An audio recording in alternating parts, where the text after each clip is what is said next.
So today I want to talk about maybe my favorite part of astrology, past life astrology, and how by looking at a birth chart, you can tell so much about someone's past lives, the reason or reasons that they've reincarnated in this lifetime, the growth edges, kind of like the parts of the chart that indicate the been there, done that, and then the parts of the chart that indicate the mountain never climbed, as I always say. So one of the best ways of understanding reincarnation and past lives and karma, not trauma, also trauma a lot of times, through the birth chart is looking at the south node and the north node. So these are 2 points that are opposite on the chart. If you look at a birth chart, one is a backwards horseshoe, the other is a normal horseshoe, or whatever you call it. And essentially, they are not real planets. They're actually based off of calculations of the moon. I'm not going to get into the astronomy, and also I don't know. But they tell a lot. So the south node refers to the past. It's kind of like the been there, done that in past lives. It's not saying that like, okay, I have a Leo south node in the 12th house, that every single past life I've been a 12th house Leo or something of that nature. It's more about the tendency, kind of like, I want to use the word overuse. It's like, it's not a bad thing. It's a natural skill. It's like really what comes naturally to you. But it's like, if you live your current life unconsciously, just, doing whatever, not really trying to grow, that's the direction you go because it's what feels so natural. So the goal is to take the south node and apply it to the north node, which represents that mountain that has never been climbed, or like that real place that, that real area in the chart that's difficult. That's, that is, it's kind of like the destiny. So there's that plus a lot more. So what I like to do, I'll give you guys an example. I always want to use my own chart. In the last video I did, but then I'm like, I don't want to talk about myself, but then it's like, it's a really easy one. But I'm going to try not to. I'm going to try to create like a hypothetical chart. Or maybe one I recently did for my client. So let's say the south node, I had 6 out of the last 7 clients, I think, or 5 out of the last 6 clients had all their south nodes conjunct Saturn. Meaning Saturn was right on the south node. Meaning the archetype of Saturn was present in that person's identity in their past lives. And they brought that Saturn energy in. So what was really, really interesting in this was that I had to really delve into other parts of the chart to determine in what way that Saturn was present. Was it them being, was it them being kind of that authoritative person that is holding other people's freedom back, or was it that them being more of that high honor, commandable person, loyal type leader? It was really interesting.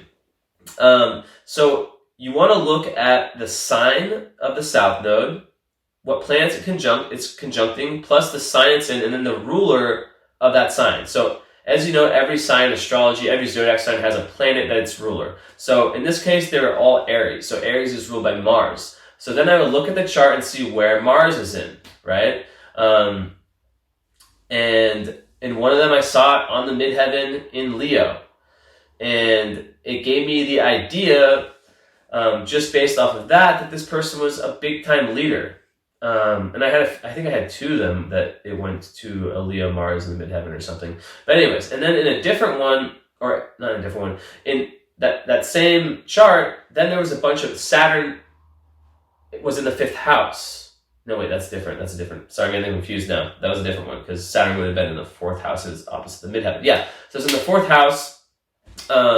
Mars midheaven, or 9th house Mars on the midheaven. So I was thinking, okay, this person is probably a very vivacious leader, someone who, really, really was high up in society.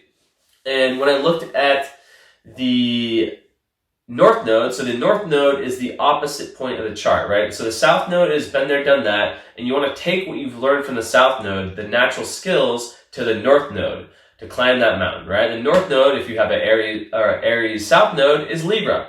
In this case, it was Libra, pretty much in the midheaven. And I found that really interesting because when you go from Aries South Node, which can be in this case, and there's other aspects that made me think that it was someone who was very, very independent, who was very, very, maybe not cooperative. That's what I was getting at. And the big growth edge was to learn to be cooperative, to learn, even though you are extremely talented, even though a lot of times you do know best, to, take other people's counsel, take other people's advice, and not have to dominate so much. So there's a lot of other stuff too. Uranus, the planet Uranus, is also looked at as a trauma indicator by a lot of evolutionary astrologers, and I've seen that work quite well in my practice. So you can really look at where Uranus is, and it can fill in more detail about that past life story. Next is an extremely important one of my favorite, Pluto. Pluto tells so much. Pluto is the metaphor of, if you follow your Pluto sign, and I usually say it like either last or one of my last parts of my readings because it's so important, so sacred. It's like you have to go down to your personal unconscious, your personal darkness to find your Pluto. But through that dark, it's kind of like that dark dive into the underworld. But through that darkness, through that uncovering, through that death, rebirth, and transformation, you find the golds. You find all of the deepest riches that can propel you to your highest potential. Like, it's just like this dense ball of energy that you have to dig, like dig through your deepest shit. And then when you get there, you get it and you're like, fuck yeah, I have this thing, and just boom, it just expands you. So wherever Pluto is in your chart, whatever Pluto's saying, that's where there's tons of energetic density, but tons of darkness. My chart, for example, Pluto is linked to my Venus, to my love life, and it's squared. And my Venus it's also all squaring my South Node and North Node. So that's about past life trauma. That's about past life trauma with abandonment, with love, things of that nature, right? It can mean a lot of different things from different people's charts. I'm not going to go too far into mine. But really, like, also Pluto in its highest essence is like where you can really make your mark on society, like where you can be great. It's about research. It's about probing deep into things. It's a very obsessive planet. So uncovering your Pluto energy can be one of the most transformative aspects of a chart. I think what's really interesting, I'll bring my chart into this really quick, is that I've always been told that I have a lot of trauma and shit like this from this life, but I really haven't. I really haven't had that much bad stuff happen to me in this life, but I've definitely had the symptoms of trauma. And astrology helps show me, because I had Pluto on the IC, which also rules the past, but it's not just past childhood, it can also be past from past lives. And I also have Black Moon Lilith. I have a really, really dark energy at the bottom of my chart representing the past. And this really helped me understand that, like, all the things I'm feeling are not from this life. And I've had clients where it's been the same thing, where it's really, really helped them understand that. And it can be a really beautiful thing to know I'm not crazy. Like, I'm not crazy. What I'm experiencing is just something that I can't remember right now.